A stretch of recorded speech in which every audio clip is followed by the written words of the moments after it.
Apprendre à porter un masque est la première leçon de masculinité qu'un garçon apprenne. C'est sur cette citation de Bell Hooks que s'ouvre le film Make Me a Man, un documentaire réalisé par Mahua et Jerry Hyde, sorti en 2020.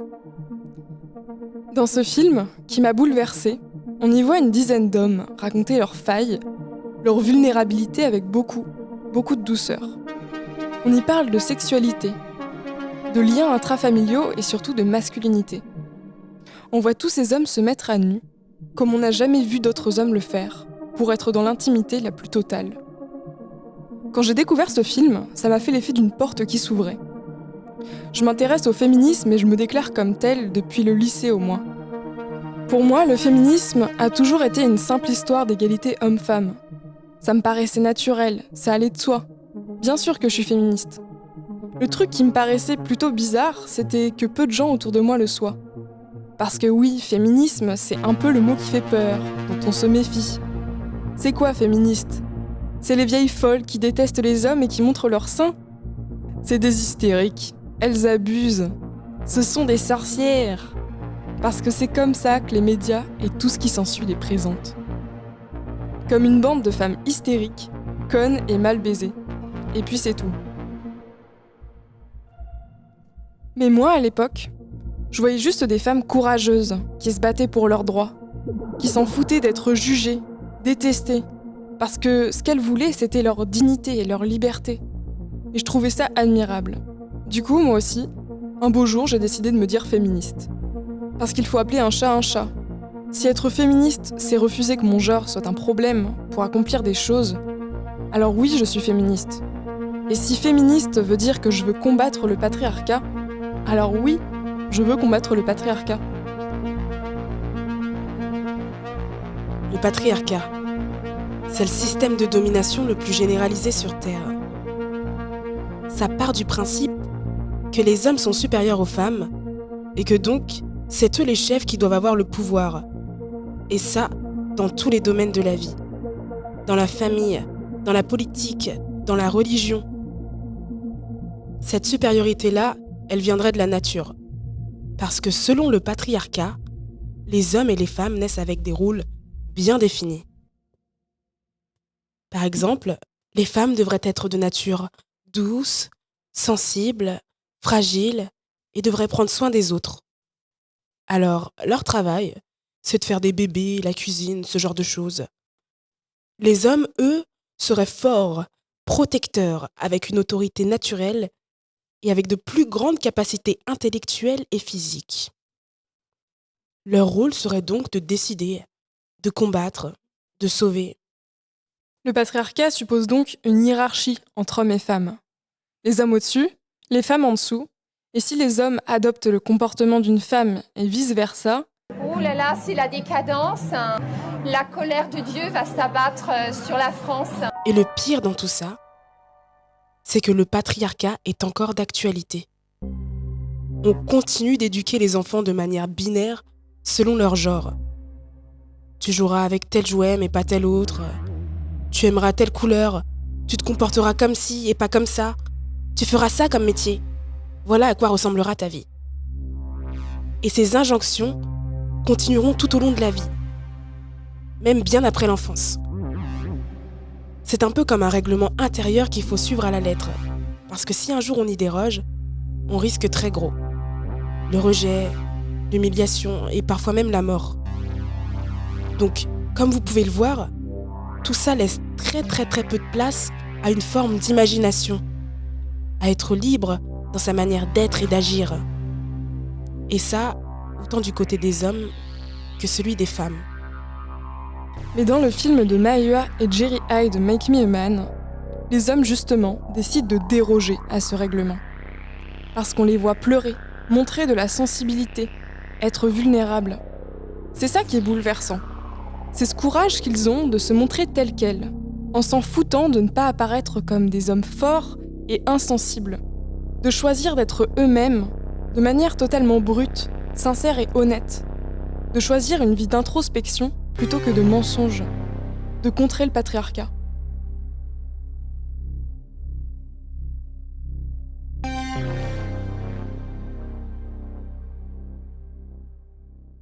Nous, de notre côté, on n'a jamais vraiment vu nos pères pleurer.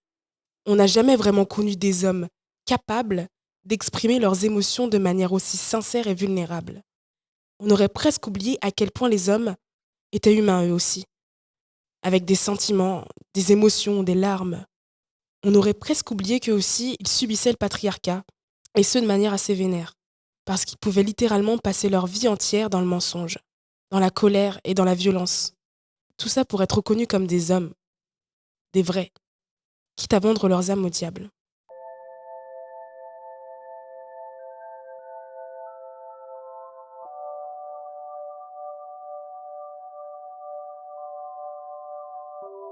C'est cette prise de conscience qui nous a donné envie de faire ce podcast. C'est de découvrir ce que cache cette part d'ombre, de partir en tant que féministe à la recherche de l'humanité des hommes. Non pas pour les sauver ou pour les victimiser, mais pour les comprendre. Les parts d'ombre, elles nous ont toujours assez intrigués. Pour vous résumer qui nous sommes, je m'appelle Elisabeth. Et moi, Odonella. Et nous avons respectivement 22 et 23 ans. Nous nous sommes connus en licence de sociaux, où en licence 3, nous avons travaillé par hasard sur le même sujet de mémoire. Les femmes qui se déclaraient sorcières. Drôle de sujet mais captivant. On voulait découvrir ces féministes qui liaient la spiritualité aux politiques, qui s'inspiraient d'anciennes figures un peu obscures pour en faire des modèles vers lesquels tendre. Ça nous a passionnés, ces femmes qui se réappropriaient leur féminité pour en faire ce qu'elles voulaient, pour être totalement libres. Après notre licence, on se retrouve toujours par hasard dans le même service civique. C'est un service civique d'initiative à unicité où le concept est de créer son propre projet solidaire. On hésite à se mettre ensemble, on n'a pas vraiment les mêmes projets, mais on veut travailler toutes les deux sur un sujet féministe. Puis on découvre Bellux. Odonella achète La volonté de changer, on le lit toutes les deux, et ce livre nous fait comprendre quelque chose. Dans cet ouvrage, Bellux, sociologue afro-américaine, figure du féminisme intersectionnel, explore les thèmes de masculinité, du rapport qu'entretiennent les hommes à l'amour et à leurs émotions. Elle se pose ces questions si taboues dans les milieux féministes. Qu'est-ce que le patriarcat fait aux hommes ? Est-ce que les hommes peuvent être féministes ? Et si oui, comment ? Ce livre, il est paru en 2004. Mais il est sorti en France il n'y a que 6 mois. Et ces questions, elles sont toujours autant d'actualité, et toujours aussi peu formulées. Bien que l'on parle de masculinité toxique, de mythe de la virilité, on n'a jamais vraiment adopté en tant que féministe cette posture qu'adopte Bellux vis-à-vis des hommes.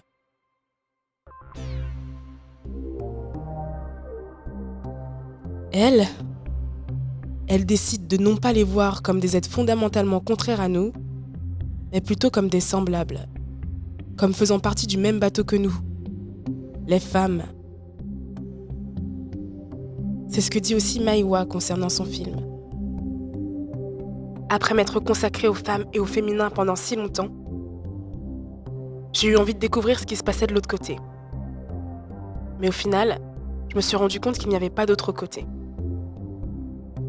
Moi, avant de connaître Maïwa et Bellux, je n'avais jamais osé avoir de la compassion pour un homme se comportant comme un dominant.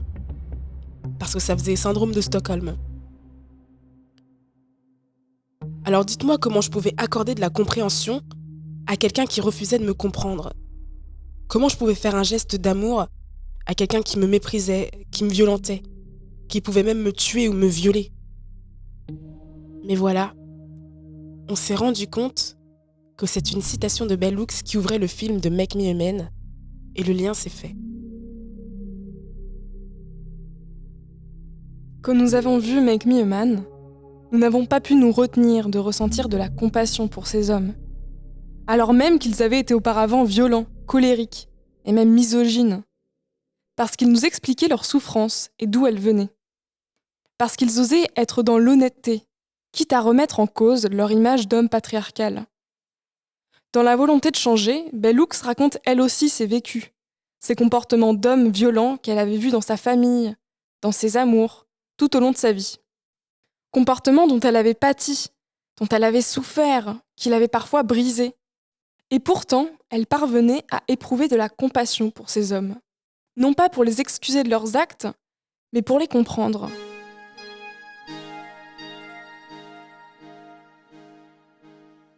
En les comprenant, en expliquant aux lecteurs et aux lectrices comment un homme en venait à agir de manière oppressive, elle ouvrait un dialogue entre hommes et femmes, entre oppresseurs et opprimés. Mais plus encore, elle élargissait le champ de vision. Parce que ces hommes, elle ne les réduisait pas au rôle de bourreaux et d'oppresseurs. Au contraire, elle en est venue à en faire des victimes du patriarcat, ce qui étonne beaucoup au premier abord.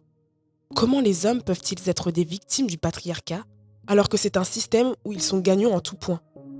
Mais ce que Bell Hooks explique, c'est que justement, ils sont perdants au bout du compte. Alors même que tout le monde pense le contraire. Parce qu'en devant être des hommes, des vrais, ils doivent faire la croix sur des choses essentielles. Ils doivent faire le sacrifice de leurs émotions, de leur amour, de leurs liens avec les autres et avec eux-mêmes. Ils doivent sacrifier ce qui les rend humains pour rentrer dans un moule, parce qu'ils pensent que c'est en rentrant dans ce moule qu'ils seront heureux, que c'est en devenant des dominateurs qu'ils seront épanouis, parce que c'est ce qu'on leur a vendu toute leur vie, leur naissance jusqu'à leur mort.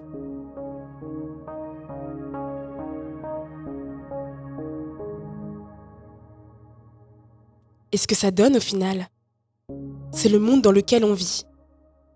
C'est un monde dominé par des hommes qui détruisent la terre pour avoir du pouvoir et de l'argent. Un monde où les gens sont exploités et où c'est normal. Un monde où on tue pour pouvoir à tout prix conserver son pouvoir. Parce que ce qui est présenté comme la clé du bonheur aujourd'hui, c'est l'argent, le pouvoir, celui qui domine tout le monde, c'est être le plus fort.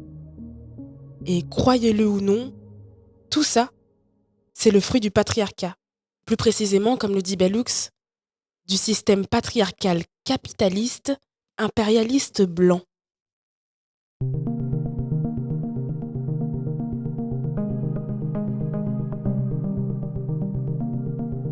Alors, c'est pour cette raison que nous trouvons le travail de Bell Hooks, Mahua et Jerry Hyde si important. Parce que nous pensons que c'est en autorisant aux hommes d'être vulnérables qu'ils délaisseront la domination. Que c'est en les incorporant au féminisme qu'ils comprendront l'enjeu. L'enjeu de vie ou de mort, de survie, de dépérissement. Parce que nous avons peur que si nous continuons de dire que le féminisme est un combat réservé aux femmes, nous ne leur laisserons jamais l'opportunité de se libérer du carcan du dominateur. Parce qu'on les assignera à ce rôle continuellement. Parce qu'on continuera de les voir comme des hommes, puis après comme des humains.